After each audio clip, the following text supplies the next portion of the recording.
Coming up, frustration within the WWE Women's Division. Did the Full Gear match card really get leaked? And it looks like we won't see the People's Champion after all. What's up, guys? This is Travis Fowler, Harkrider with the Four Corner Post, and I'm bringing you this week's edition of The 10 Count.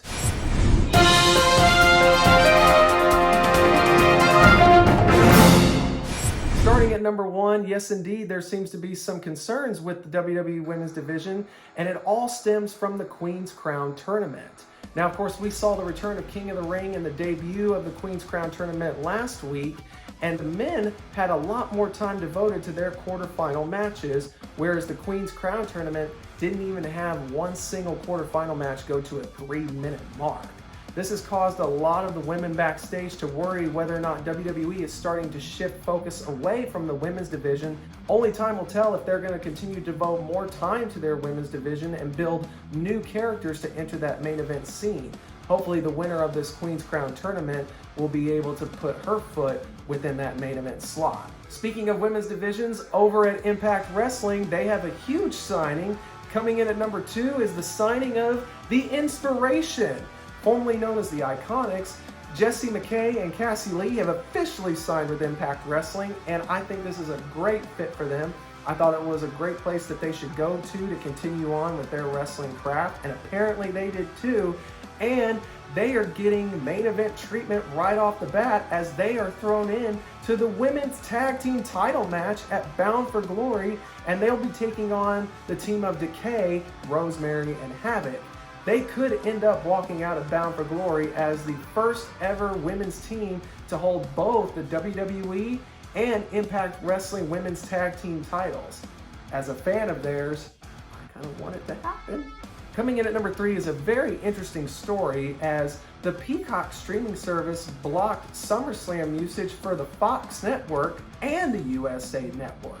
Now, the reason I find this story interesting is because NBCU, which is of course the parent company to the Peacock streaming service, is also the parent company of the USA network. So it's interesting that they wouldn't allow some SummerSlam footage to be shown on their own network. I can understand Fox, they're their competition, and you don't want the competition to have footage of something that you spent a lot of time promoting and backing, but why your own network? It doesn't make much sense to me. Coming in at number 4 is some real-life wife drama for one Matt Riddle. Riddle recently posted a photo on his social media of him and Randy at a live event where he was talking about how happy he's been recently working alongside his RK bro. His wife didn't take too kindly apparently to this posting, as she did reply back stating, "You would feel that way seeing as you just packed up and moved to Orlando away from your kids." Ooh. Of course, Riddle himself is no stranger to controversy when it comes to his relationship. Hopefully they can get all of these problems resolved behind closed doors. Coming in at number 5 is the MLW debut of the IWGP Heavyweight Champion, Will Ospreay. That's right, Will Ospreay will be making his MLW debut at their show in December, and this is huge because MLW has been trying to get back into the forefront of professional wrestling. Of course, they've been around for some time, but they haven't been able to put their foot onto a mainstream platform.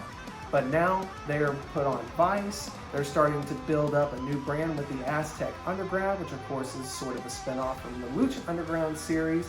And I'm hoping that MLW continues to get more spotlight focused on them.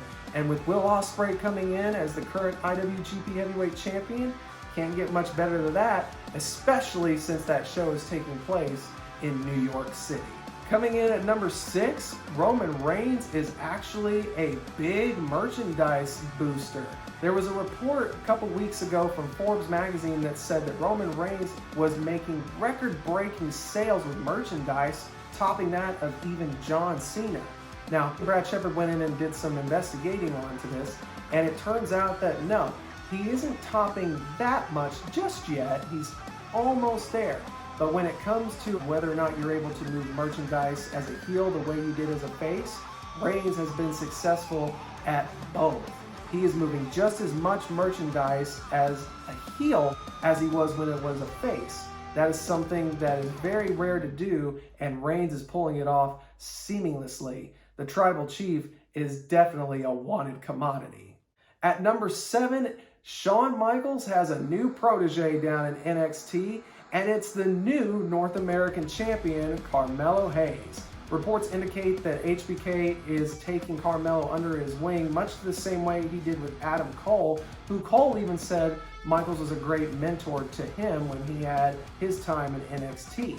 Carmelo Hayes recently won the NXT North American title on this past week's episode of NXT, and if you've got somebody like HBK in your corner to help mentor you through these waters of NXT, you can't really get much better than that. At number 8, Tony Khan was standing on the sidelines of the Jaguars game last week, holding a notebook that seemingly had the Full Gear match card written on it.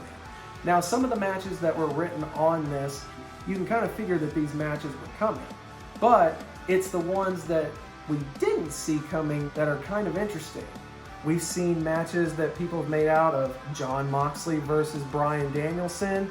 They've had Adam Cole versus Christian Cage, Jurassic Express versus the Young Bucks, the Lucha Brothers versus FTR, which I can only think would be for the Tag Team Championship, and CM Punk versus Wardlow.